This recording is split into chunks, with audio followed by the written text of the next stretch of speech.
welcome to Paperclip Wine Time. This is the final straw.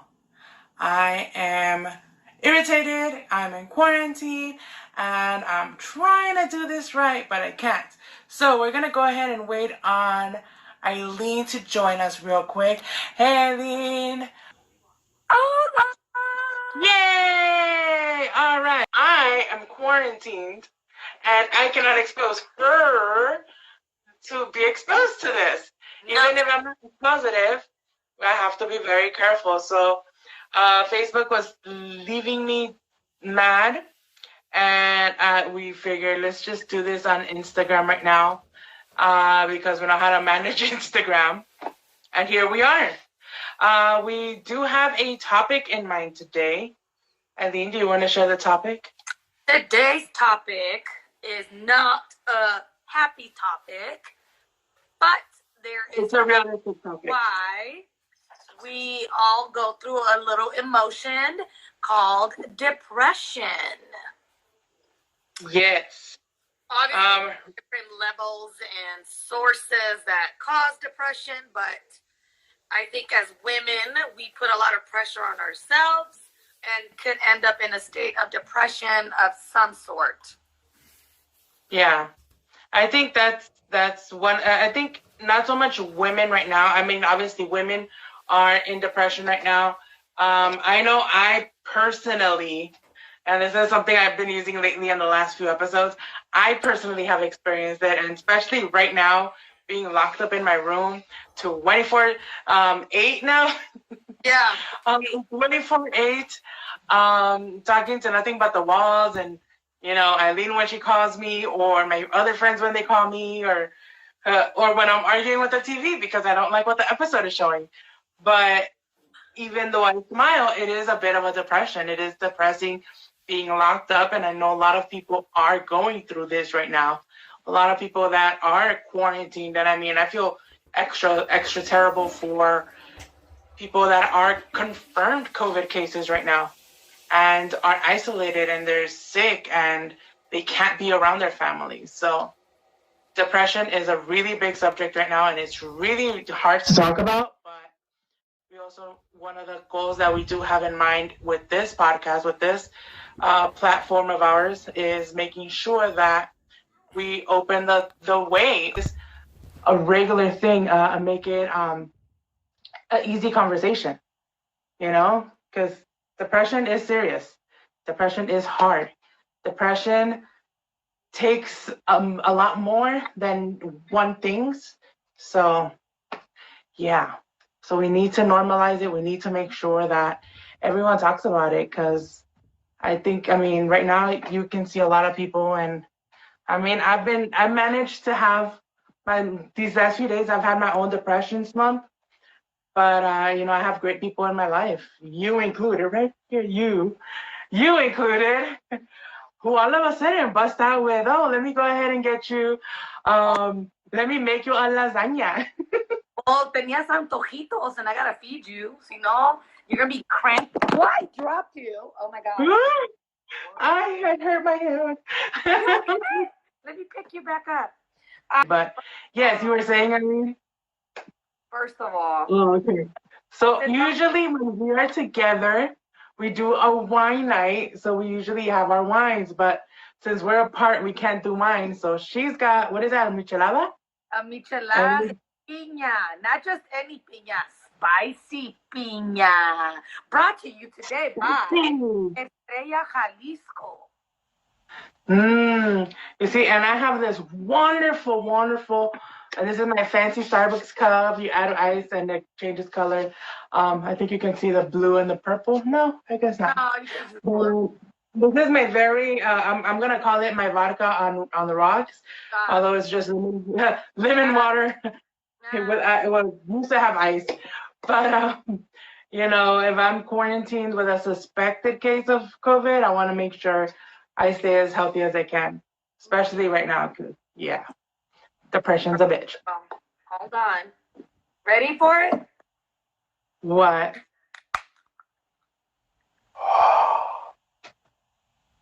Amiga. Ooh. I Is it like spicy? It is? Mm. it's good. Y'all, let me tell you, Estrella Jalisco has not let me down. I've had the mango, I've had the regular michelada, all good. Nice. Do you want to go ahead and touch on the subject of depression right now, amiga?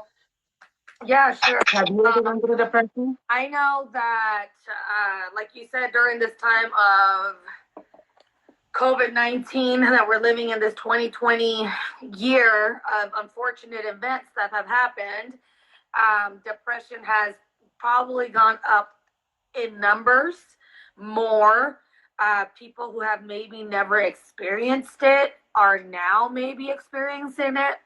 I feel like opening that doorway of communication to allow people to express themselves as far as how you're feeling, even if it's just sad, if it is mad, if it is anxiety, if it is, sadness, you want to cry, it's okay. Then Yeah. that's where a lot of people have a big problem with being able to express it because there's so much taboo behind it. And so at the end of the day, we have to be able to talk to each other just to say, hey, I am not okay. That's it. And let someone Mm-hmm. else hold your hand and hear you cry and be that shoulder. Unfortunately, we can't actually be physically touching 6 feet apart, please, guys, but we can still communicate to each other as far as how we're feeling. I know that, I've had a couple of bad days in the last couple of weeks under stress, under, so much pressure that I put on myself as a mom, as a wife. Try to be that June Cleaver, and it's hard. I do it myself, but at the same time, it's something that I, strive to push myself over just because, my family does depend on me. But I know there's people out there that unfortunately may not have the sources, and we would love to be one of the sources for you to be able to express yourself. It's hard. It's a hard time to be an adult, to be a child, to be anybody right now. It's a very hard time, except for the dogs. The dogs love it because they're home all day with their owners. I know. I think that's one of the things. And it's funny because it sounds funny actually. Dogs do go through depression too. Yeah. I know Buddy right now, my dog Buddy. He's been kind of excited having me around lately because I'm in my room, even though he's not allowed inside of the room that much. And when he has been, he's been kind of precautious about it because he's scared, which is understandable. But I think that's a lot of that's got a lot to do with it because dogs get sad. Like I know I've noticed lately he won't bark as much. Yeah. He knows I'm here. He's calm. He's relaxed. Like he'll come in. I gave him a shower the other day, and he was just like in heaven, you know. Yeah. But because you're around, it's like it helps with our depression. And I know your dog Whiskey. He's got some separation anxiety or something. He cannot be left alone for more than 2 minutes because he's out there looking for you. He's barking. He just doesn't like to be alone. Only time he would walk away if the house is quiet, no one's giving him any pets or loves, and then he just walks over to his bed. He sees you walk by the room, guess what? He's running out so you can come and pet him. Yeah, and that's interesting because of the same fact that same deal, it's like dogs get depressed too. They need attention, they need that support. Mm-hmm. But yeah, you gotta love it. Yeah. I know you're going through some changes right now. I don't know if you want to talk about those right now.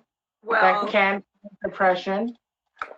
Although it is an exciting moment in your life. That what? Like they can cause depression, although it is an exciting moment in your life. And that's the crazy part. Excuse me, guys. Had to clear my throat. It's an exciting time right now, especially we just bought a house. Round of applause. We're in Nevada and Redlands, officially. We haven't moved officially into our home yet, just because we are doing renovations before we move in, make the house more us, so that we all could just, move in, be ready, and live our happy-go-lucky lives at home.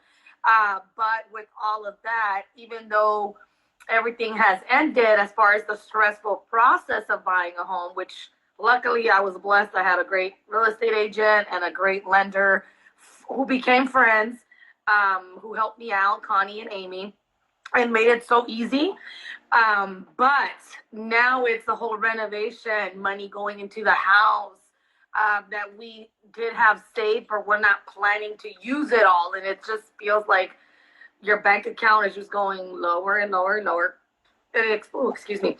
And I know it is for our home, for our future, for us to have profit in case we ever want to sell a house, but it's still stressful, up to the point where I've had 2 anxiety attacks in the last 2 weeks, because I just been so in my own mind, in my own head, of like list of things that I have to get done before we move in, process of like getting rid of stuff at home.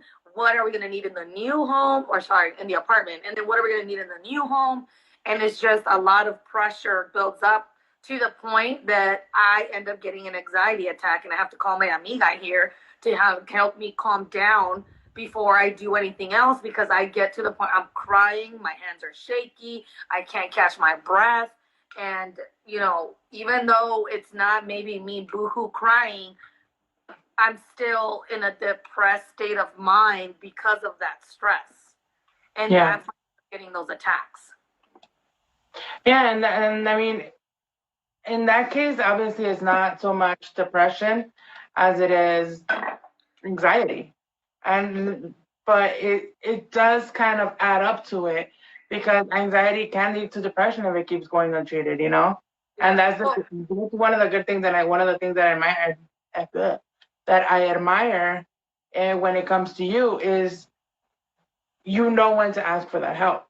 Unfortunately, there is a lot of people that don't know how to ask for help. Mm-hmm. They're facing their anxieties, they're facing their emotions all by themselves, and that eventually adds up, and it does become a depression. So if you are feeling any anxiety, the best thing you can do is, of course, call a friend. It sounds like Who Wants to Be a Millionaire, but call a friend. Yeah. Call a family member. Call somebody, because, and in your case, I know it's very easy to be like, oh, well, it's just anxiety. I'm okay. I'm gonna have to breathe. But I mean, tell me, doesn't it feel better when you have somebody there? No, even if it is on our video chat, so just to tell you, take a breath. Sometimes better just for the lone fact that mentally I know what's going on, physically why my body's acting up, and I try to talk to myself. Obviously, breathe in, breathe out, but it's not. It's better when you hear that calming voice, that voice of reason, that it could be any person. Like for myself, like I said, I've called you when I needed that, because I know hands down you're like, I know that you're able to answer at that moment. You're able to reply back. And when you talk to me, because obviously you have a very soothing voice, it calms me down. It's like, okay, not only am I doing this, I know that this person understands what I'm going through and is feeling what I'm feeling, even though they're not feeling it. It's like, it helps me to hear your voice saying, it's okay, breathe, slow down, close your eyes, that deep breath. It's assuring me that what I'm saying is correct, but I need to hear it from someone else. Yeah. If you have faced depression, you know what? That's the thing we're trying to make sure everyone knows in here.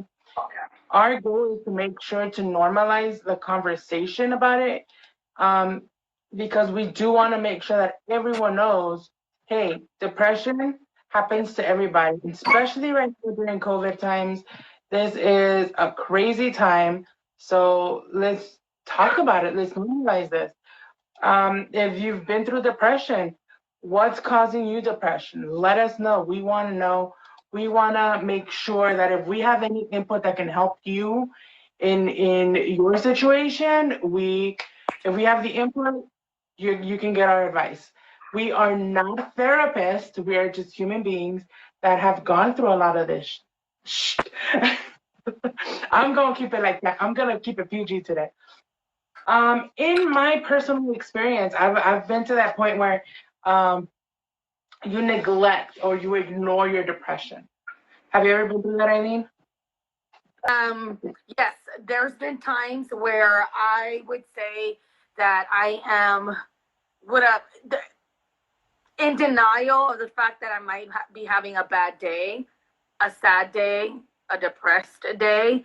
And that, like I said before, that's what leads to my anxiety, because my depression, it may be, like I said, I try to push it down where it's like, make it seem like it's nothing, until I sit there and speak to myself like, Eileen, you're overwhelmed, you're this, you're that. Then my anxiety kicks in, because I am finally saying out loud what my emotion is at that time, which is being depressed. Obviously, after having kids, I went through postpartum depression. Not a lot, but I did go through it. I had my bad days, and I feel like sometimes, like, I get overwhelmed and I want to pull my hair out, and I feel like back to that postpartum depression, because it's just overwhelming having a 2-year-old, that's not potty trained, it hasn't her terrible twos, and then having an 11-year-old who's a preteen, so that attitude is around the corner. Yeah, so it's being able to handle 2 different personalities, and plus your husband, it tends to be a lot, and it takes me back to those postpartum depressions right after I had Bella and right after I had Betty. So my anxiety has gotten worse because of that. I tend to push my emotions down far enough where it bursts out with an anxiety attack. So okay, it leads to it. Yeah. So I know in my case, and I have a feeling this is actually going to help in your situation too. So in my case, I did go through that phase, the push it to the back of my head, push it to the back of my mind. I don't need to think about this. We have spoken about Robert's passing. Yes. For those of you who know, Robert is my husband. He passed away 16 years ago. So we have spoken about that. And that's one of the things that when he passed, there was so many people that I put the charge on myself to take care of. There was my grandma, it was my mom, it was my sister, it was my nephew, there was always some. You're focused on taking care of other people instead of taking care of yourself. Exactly. So I didn't allow myself that time for mourning. And when you lose somebody, you have to allow yourself that period of mourning, because what happens, I pushed it back and pushed it back. I pushed it, I want to say about a good 4 or 5 years. Yeah. I didn't allow myself to feel it. That's a long time to push it back. Can I have a course like that? Despite of it having been a very sudden death, I had no preparation, no warning. Like, hey, yes, there was absolutely no warning. It's not like, oh, he was sick, this is going to happen and he's going to die. And, it would have allowed me, like, okay, let me prepare myself mentally, physically, and emotionally. Good. Financially and emotionally. But it wasn't like that. Like I've said already, it's like, thank you. He went out one day, never came back. It was like, I'll be right back. And just like in the scary movies, never say I'll be right back, because you're not going to be right back. But he said, I'll be right back. And he never came back. So I went from being one moment, being married and happy, to being a widow and being alone and not having my apartment anymore, and not knowing where I was leaving my cars, not knowing I didn't have a job. So I found myself worrying about everything else. And I made it to where it was like, okay, this is what I'm going to take care of, because this is what's right in front of me right now. And that was at that, at that time, it was like, this is what I'm going to take care of. And what I was going to take care of at that moment was, I'm going to take care of my grandma, my queen. I'm like, that's my queen. She had a cancer episode. She had ovarian cancer, and they had to do the hysterectomy and everything. So I was there. I was like, okay, let's go take care of grandma. I'm living in my grandma's couch. All of my belongings are in boxes inside my car, including all of my pictures. Everything that had to do with Robert is in my trunks. I'm living basically out of the bag. Oh, you got a course? I have to replenish some. But I was like, okay, I'm gonna take care of this. And then as soon as that comes out, oh, my other grandma comes out sick. So I'm like, let's go take care of grandma. And then my sister had the baby. I gotta help her with the baby. And I just kept pushing things to where I was like, okay, I'm gonna go ahead and move on with my life and do this and do that. To the point where I literally had the doctors tell me, Andrea, you're depressed. Yeah. And I was like, no, I'm not. I'm happy. I'm smiling. I'm active. I'm partying. I'm doing this. I'm doing that. And yeah, it doesn't look like. And I mean, you've seen. You don't like it either. Yeah, you don't feel. I didn't feel it. I knew I was pushing things back. I was pushing things aside. I was ignoring things, but I wasn't like, oh, I'm depressed. So when my doctor told me, Andrea, you're depressed, I was like, you're crazy. Yeah. I was like, you just want pills, So we put me in antidepressants. I was like, okay, cool, whatever. Not long after that, I was prescribed some other medication. I can't even remember what it was for or what it was. But all of a sudden, all of these emotions started bubbling up inside of me. Everything that I had been pushing back was pushing forward. Mm-hmm. It was telling me, no, cabrona, you're going to take care of this now. Yeah. So I ended up finding myself in that situation where I'm like, thank God. And thank my ex-roommate sister for being there at that moment, that I, with no intention, with no idea what was going on, I was like, oh, I'm going to take my pill.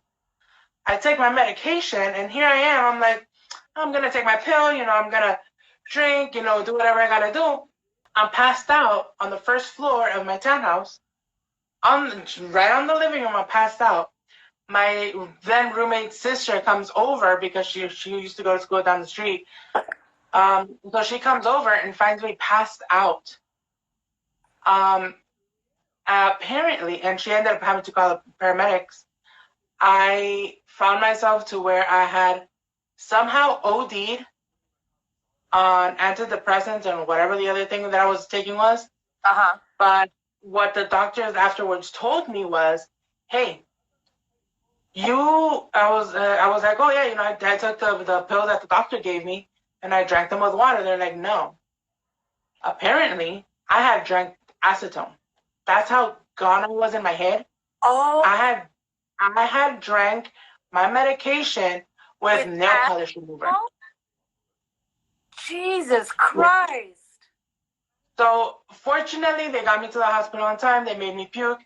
They kept me on I think it was, what is it, like the 50-50 watch? It's like a 48-hour hold or something like that. 72, yeah. 72, yeah, 72 hours. It was a 72-hour hold, and they forced me to face my situation, and I had therapy 3 hours a day for those 3 days. And they were like, what caused you to do this? And I was like, I didn't do it. And it was true. I didn't do it intentionally. On purpose, but unconscious, you did it. Yeah, because I kept pushing all of my feelings to the back. Mm-hmm. So all this pushing my feelings aside or trying to focus on something else, look at what it did. It almost killed me. Mm-hmm. So it's scary to think of it, but that's why we all have to make sure we are facing our emotions. Mm-hmm. We're facing, and stop trying to push things to the side or push them to the back of your mind, because at the end of the day, everything's going to sneak back on you, so that's what we want to make sure we're doing here.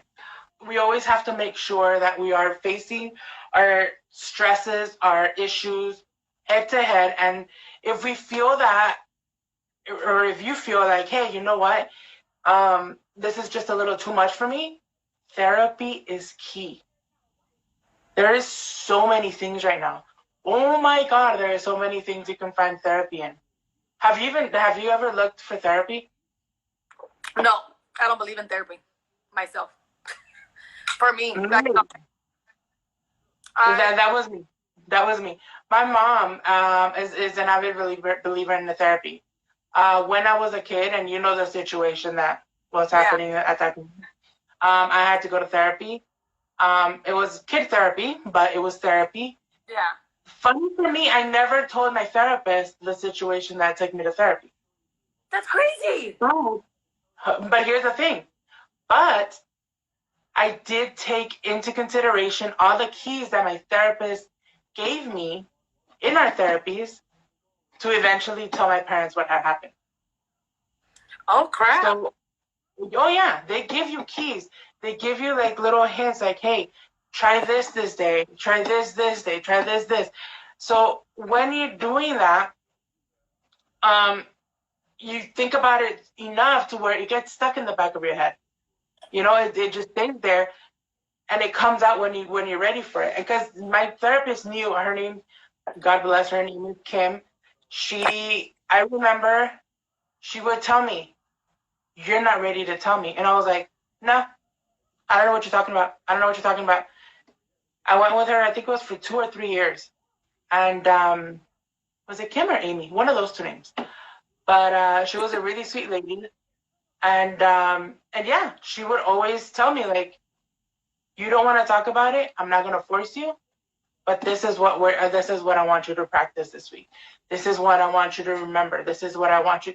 So I kept learning these little keys from her, and I eventually, when I was ready to kind of speak up and say what was happening or what had happened, I was able to use those keys. So I do believe in therapy. I do not go to therapy right now. The last time I was in therapy was when this incident happened and I was on the 50-50 old. Um, but I do use therapy on a daily basis. And you know, I'm into my whole podcast and stuff. So I do like listening to motivational. One of the things that I do when I'm feeling overstressed, especially like right now when I'm feeling like I'm going to pull my hair, I wake up and I put on my podcasts. You know, I'm listening to my podcast, or I'll turn on Facebook and I'll listen to the motivational videos, you know, and there's a lot of good motivational videos out there.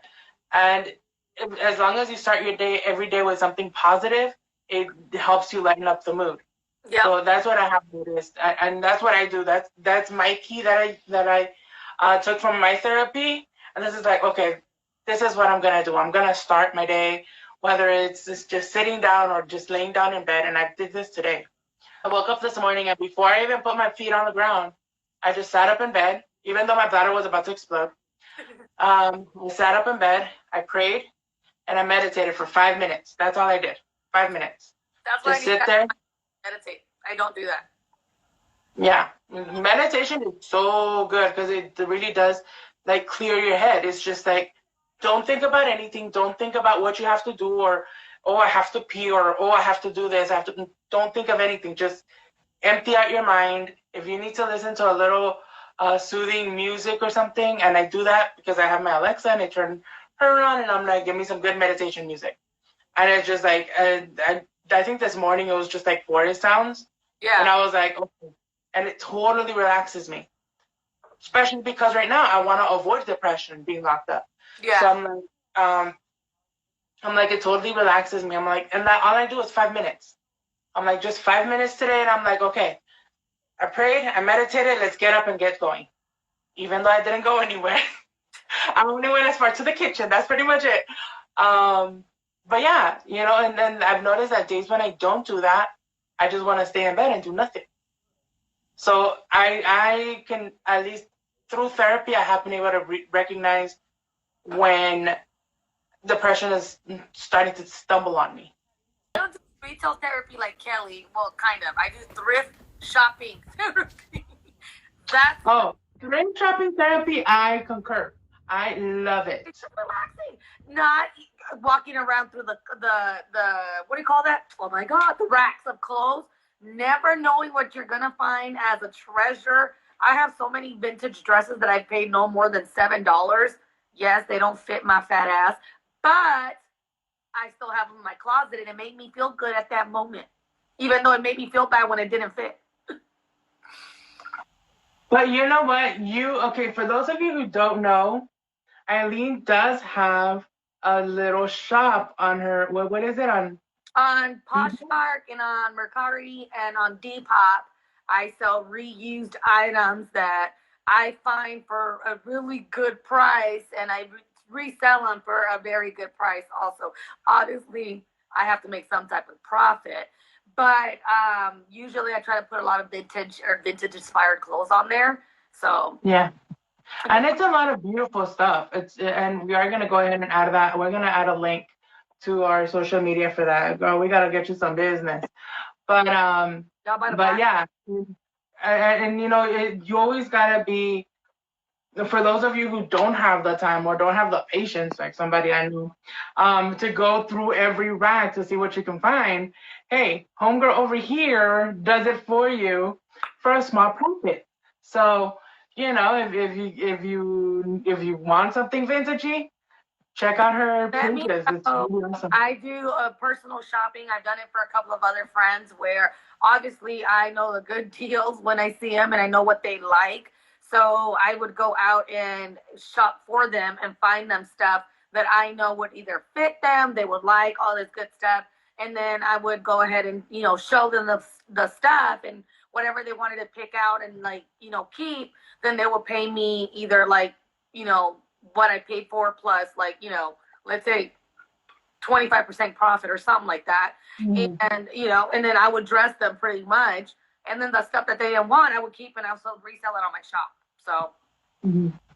And that's not bad. I mean, even a 25% profit, that's not bad, because the purchaser, the person that's buying from you, is avoiding going to the store and looking through racks and racks of stuff. You're doing that. Patience. I mean, you tell me you want to look for certain things for your kid. Trust me, I will find it for very dirt cheap, and I'm gonna sell it to you for. That's good. I do like ThredUp. ThredUp is a little bit harder for me. I've tried selling on there, and it wasn't successful. My biggest ones have been Poshmark and also Depop. Lately, I've been selling really good on Depop, and I mean, I love it. I love the artistry behind it. I love everyone that, you know, is very, how would you say it? I don't know, very artsy, dartsy type stuff. That the way they take the pictures, they inspire me to take pictures like that. It inspire me and push me even more. So Depop is a very good community. Poshmark is a little bit more people sell and resell. So they'll get like loads of makeup and they resell the makeup, you know. So it's a little harder and a little different, but it's still good. But ThredUp is good, Kelly. I haven't had success on it, so I don't go on it. So, we've covered depression. Mm-hmm. Is there anything else you want to talk about before we call it out? Because, you know, Instagram's going to be kicking us out soon. Oh, I know. That's the only thing we like about live on Instagram. They like cut you off soon. Girl, because nobody wants to see us for more than an hour. That's what I love about Facebook. They always want to see us for more. They can't get enough.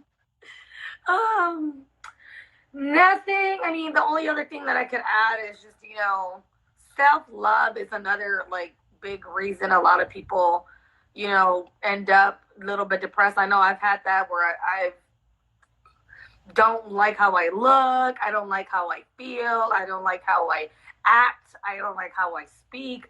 And all of that, you know, adds to your negative thoughts of yourself that leads you to another road of depression. You know, so all I'd say is learn to love yourself for who you are, who you want to be. I say fuck the world, fuck what they think.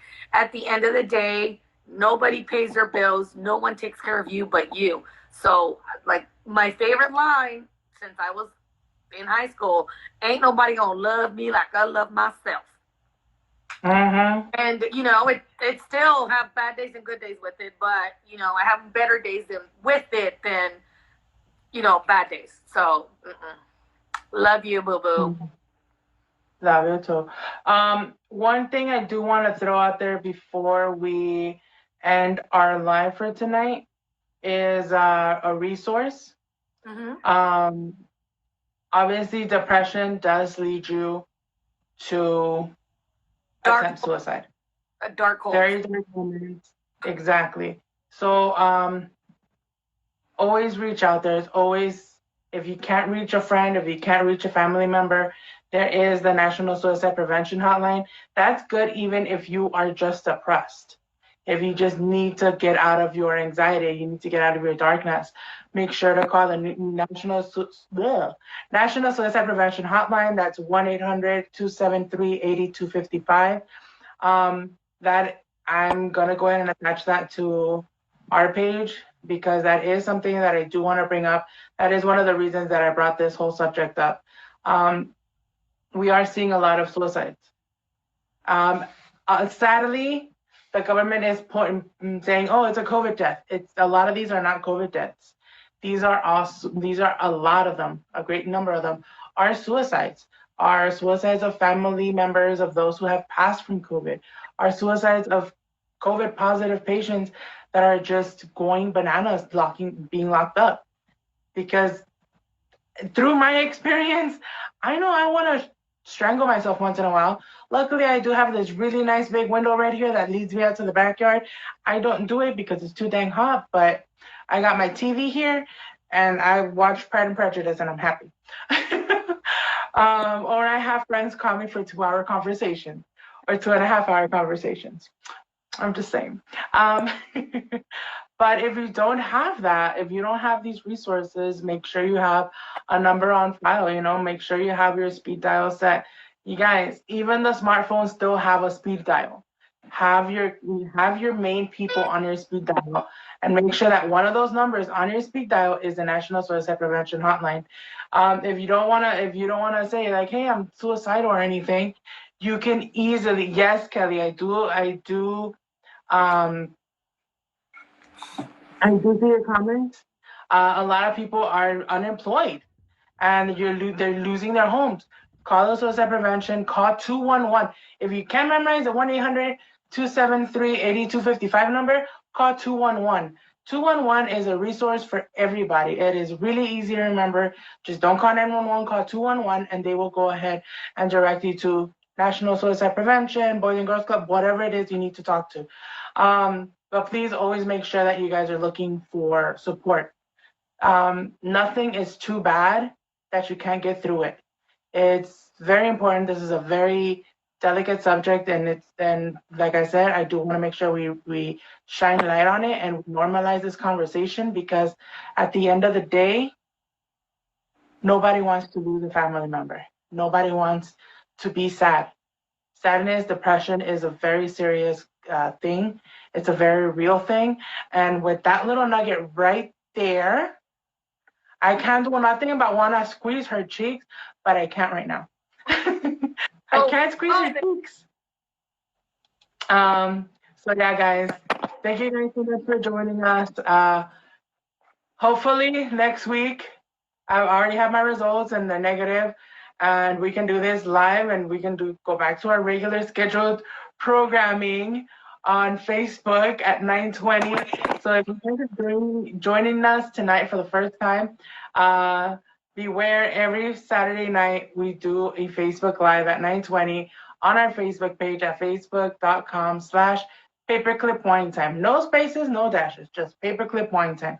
Hi, Betty. You want to say bye-bye? Say bye-bye. Say bye-bye. Betty. She's being shy. Oh, you see, bye-bye. All right, guys. Thank you. Hi, mamas. You see, this is when I get to see the babies. All right, guys. Thank you guys so much for joining us. Do you have anything else you want to say, Paperclip? No, nothing else. All right, guys. So thank you so much for joining us. Have a great week. And bye-bye. Hopefully, if this is the first time you're seeing us here, make sure to follow us on Facebook. See you guys. Bye-bye. Night. Bye-bye, baby.